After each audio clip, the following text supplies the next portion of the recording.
मोदी सरकार ने लगाई वंदे मातरम पर रोक।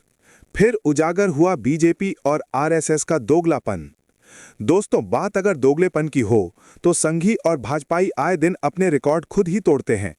दोगलेपन के खेल में इन्हें कोई मात नहीं दे सकता और रंग बदलने में गिरगिट भी इनके आगे शर्मा जाता है। केंद्र की मोदी सरकार ने इस बात को सच कर दिखाया है। इस बार उसने ऐसा किया है संसद में वंदे मातरम का नारा लगाने पर रोक लगाकर।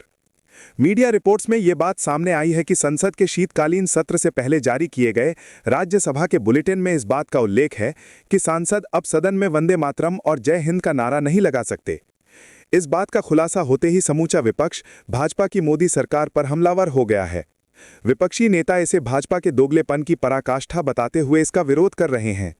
उनका कहना है कि कई दशकों तक राजनीतिक लाभ लेने के लिए भाजपा खुद वंदे मातरम की हिमायत करती रही है और कई जगह भाजपाई नेता मुस्लिमों को वंदे मातरम गाने के लिए मजबूर करते भी नजर आए हैं। अब वही भाजपा अपनी ईएसआर और वोट चोरी जैसी काली करतूतों के चलते विपक्ष से इतना डर गई है कि उसने संसद में वंदे मातरम पर ही रोक लगाने का तुगलकी फरमान जारी कर दिया है। विपक्ष इसे एक असंवैधानिक कदम भी बताया जा रहा है, क्योंकि वंदे मातरम को राष्ट्रीय गीत का दर्जा प्राप्त है और राष्ट्रीय गीत के शब्दों पर रोक लगाना संविधान ही नहीं, राष्ट्रीय सम्मान पर भी भाजपा की ओर से किया गया एक कुठाराघात है। कांग्रेस की प्रवक्ता सुप्रिया श्रीनेत ने इसे अंग्रेजों से भी ज्यादा दमनकारी कदम बताते हुए कहा कि आजादी से पहले ब्रिटिश सरकार हमारे स्वतंत्रता सेनानियों और क्रांतिकारियों को वंदे मातरम के उद्घोष से रोकती थी। अब वही काम नरेंद्र मोदी की सरकार कर रही है। इस कदम ने साबित कर दिया है कि देश से गद्दानी इनके खून में घुली हुई है।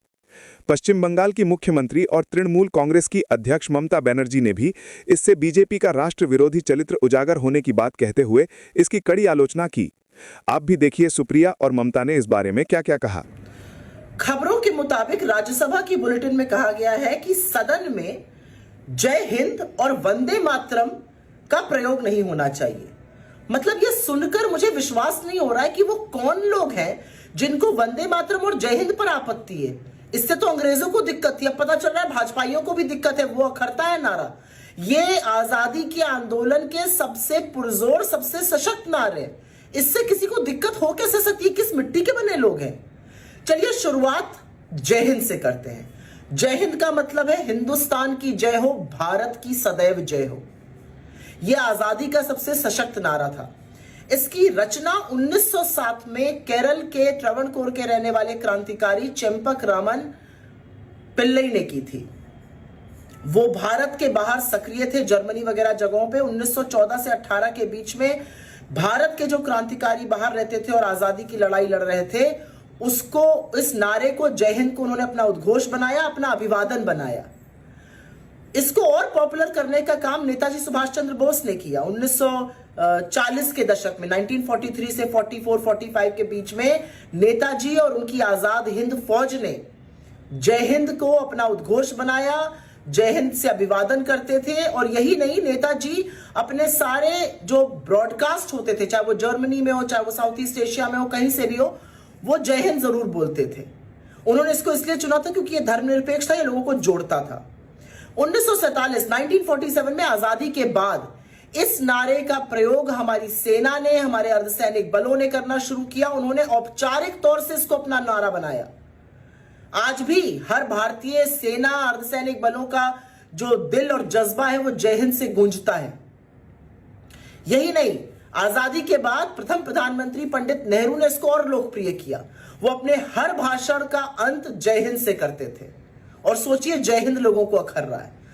अब बात करते हैं वंदे मातरम की। क्या अद्भुत शब्द है वंदे मातरम। भारत को मां मानकर उसका वंदन करना, उसका नमन करना। और इसकी रचना जो थी वो 1870 में बंकिम चंद्र चट्टोपाध्याय उन्होंने की थी। 1896 में कांग्रेस के अधिवेशन में पहली बार रविंद्रनाथ ठाकुर ने इसको गाया था।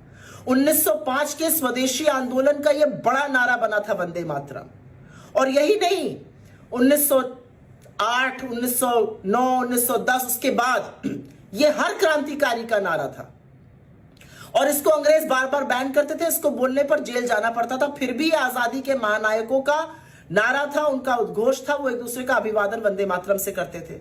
भगत सिंह, खुदीराम बोस जैसे लोग फांसी के फंदे पर झूल गए और वंदे मातरम कहकर गए।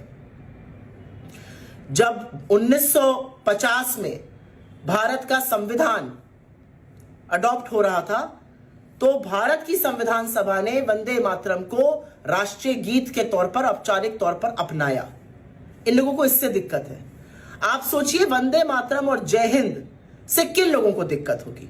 उन्हीं लोगों को ना जिन्होंने अपनी छोटी उंगली का छोटा नाखून आजादी में नहीं कटवाया, जो मुखबिरी करते थे, माफीनामे लिखते थे अंग्रेजों के। आज उनको इन नारों से दिक्कत है। इन लोगों को पहचानिए। जय हिंद, वंदे मातरम। राज्यसभा के बुलेटिन में ये चीज कल बोला गया है कि तब आप सोचो, हाँ, तब आप सोचो देश में क्या चल रहा है। कि जय हिंद और वंदे मातरम जैसे शब्द भीतर नहीं बोलने चाहिए। क्यों नहीं बोलेगा? हमारा पब्लिक का जो रिप्रेजेंटेशन होता है उसमें जय हिंद वंदे मातरम नेशनल सॉन्ग है, तो क्यों नहीं बोलेंगे? हम जय बांग्ला बांग्ला में बोलते हैं, वंदे मातरम कहते हैं। ये हमारा आजादी का स्लोगन है, नेशनल सॉन्ग है। और जय हिंद नेताजी का नारा है, जो नारा लेके हम लोगों ने लड़ा है, अभी भी हमारे देश का नारा है। इसको जो टकराएगा चूर चूर हो जाएगा।